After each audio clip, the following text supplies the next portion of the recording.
Hey guys, welcome back to my YouTube channel. তো আজকে আমি তোমাদের সঙ্গে বাসন্তী পোলাও রেসিপি শেয়ার করব। তো চলো দেখে নাও।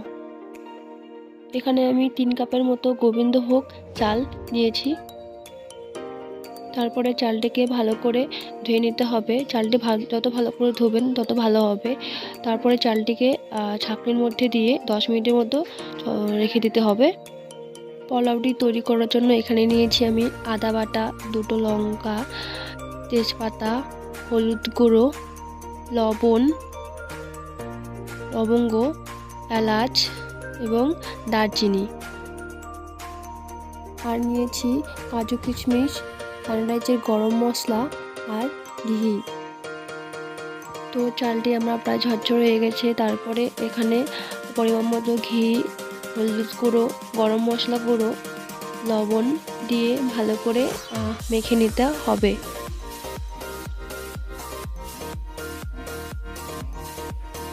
চালটি আমার মেখে নেওয়া হয়ে গেছে। এরপরে এটিকে 10 মিনিটের মতো ঢাকা দিয়ে রেখে দিতে হবে।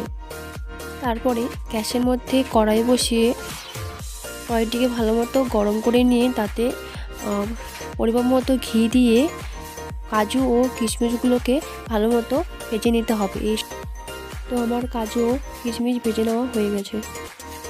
এরপরে কড়াইতে ঘি দিয়ে তাতে একটি শুকনো লঙ্কা, এলাচ, লবঙ্গ, দারচিনি আর তেজপাতা দিয়ে ভালো করে ভেজে নিয়ে তারপরে যে আদা বাটাটা ছিল, আদা পেস্টটি ছিল, ওটা দিয়ে ভালো করে ভেজে নিতে হবে।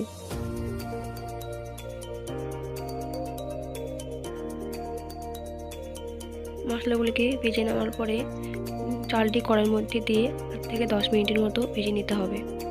3 কাপ চালের জন্য এখানে আমি 6 কাপ জল গরম হওয়ার জন্য বসিয়ে দিয়েছি।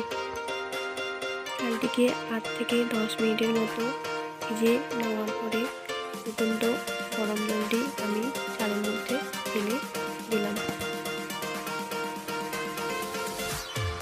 জল দেওয়ার পরে চালটি সেদ্ধ হওয়ার জন্য ঢেকে দিতে হবে। ঢাকনা খোলার পরে তাতে দুটি কাঁচা লঙ্কা, ভেজে রাখা কাজু কিশমিশ এবং পরিমাণ মতো চিনি দিয়ে ভালো করে মিডিয়াম টু লো আঁচে ভালো করে মিশিয়ে নিতে হবে। তো তৈরি হয়ে গেল আমার বাসন্তী পোলাও রেসিপি। তো আপনাদের যদি আমার রেসিপিটি ভালো লাগে অবশ্যই লাইক, কমেন্ট, শেয়ার এবং সাবস্ক্রাইব করে দিবেন।